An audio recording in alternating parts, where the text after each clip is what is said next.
Formula ఈ car race case విచారణ వచ్చే నెల 25కి వాయిదా పడింది. నాంపల్లి కోర్టులో జరిగిన విచారణకు మాజీ మంత్రి కేటీఆర్ హాజరయ్యారు. ఫార్ములా ఈ రేస్ కేసులో 57 కోట్ల అవినీతి జరిగిందంటూ ఏసీబీ కేసు నమోదు చేసింది. మే 14న ఈ కేసులో కేటీఆర్ సహా 5గురికి సమ్మన్లు జారీ చేశారు. ఈ కేసులో ఏవన్గా బీఆర్ఎస్ వర్కింగ్ ప్రెసిడెంట్ కేటీఆర్ ను చేర్చారు. ఈ నేపథ్యంలోనే కేటీఆర్ ఏసీబీ కోర్టుకు హాజరయ్యారు. అయితే ఛార్జ్ షీట్ దాఖలు చేసిన తర్వాత మొదటి కేసు విచారణ చేపట్టిన ఏసీబీ కోర్టు కేటీఆర్ కు ₹1,00,000 పూచీకత్తుతో 2 షూరిటీస్ సమర్పించాల్సిందిగా ఆదేశించింది. తదుపరి విచారణ వచ్చే నెల 25కు వాయిదా వేసింది కోర్టు. ఇక ఈ కేసులో కేటీఆర్ తర్వాత A2గా ఐఏఎస్ ఆఫీసర్ అరవింద్ కుమార్, A3గా హెచ్ఎండిఏ మాజీ చీఫ్ ఇంజనీర్ BLN రెడ్డిని చేర్చారు. కోర్టులో మార్చి 23న 77 పేజీల ఛార్జ్ షీట్ దాఖలు చేసిన ఏసీబీ ఛార్జ్ షీట్లో 14 మంది సాక్షులుగా పేర్కొంది. మే 14న ఛార్జ్ షీట్ విచారణకు ఆమోదించింది ఏసీబీ కోర్టు. అయితే ఇవాళ జరిపిన విచారణ నాంపల్లి కోర్టులో ఆగస్టు 25కి వాయిదా వేసింది.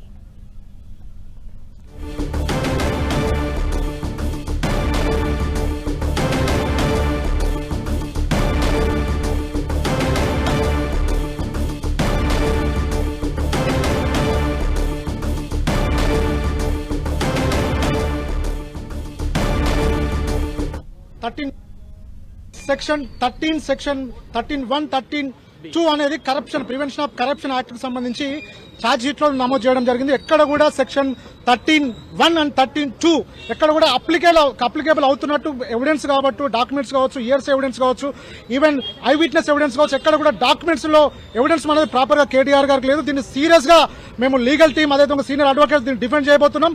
దీనిలో క్లీన్ గా కేటీఆర్ గారు బయటకు వచ్చే అవకాశం ఉంది. ఎందుకంటే క్లియర్ గా పొలిటికల్ వెండక్టగా ఛార్జ్ షీట్ ఫైల్ చేసినట్టు మనకు కనబడుతుంది.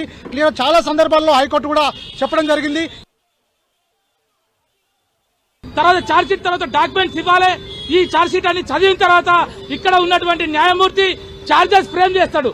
ఛార్జెస్ ఫ్రేమ్ చేసిన తర్వాత మరి విట్నెస్లను కాల్ఫర్ చేయాలి. విట్నెస్లు వచ్చి వాళ్ళు చెప్పిన తర్వాత వాళ్ళని మీకు ట్రాక్ చేస్తాం. వాళ్ళ దగ్గర ఏం డాక్యుమెంట్స్ ఉన్నాయి, అవన్నీ నిజమైనయా తప్పుడు అనేది మేము తేలుస్తాం. ఆ రోజు తేల్చిన తర్వాత after hearing the both sides arguments అప్పుడు జడ్జిమెంట్ ఇస్తాడు. అప్పటి వరకు మాత్రం ఏం జరగదు అని చెప్పేసి హైకోర్టు ధర్మాసనం ఇచ్చింది. కాబట్టి ఈ రోజు మేము క్వాష్ పిటిషన్ కూడా రేపు మూవ్ చేయబోతా ఉన్నాం.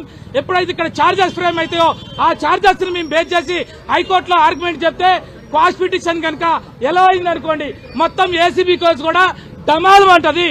ఈ కేసులో ఏమాత్రం కూడా వాస్తవాలు లేవు.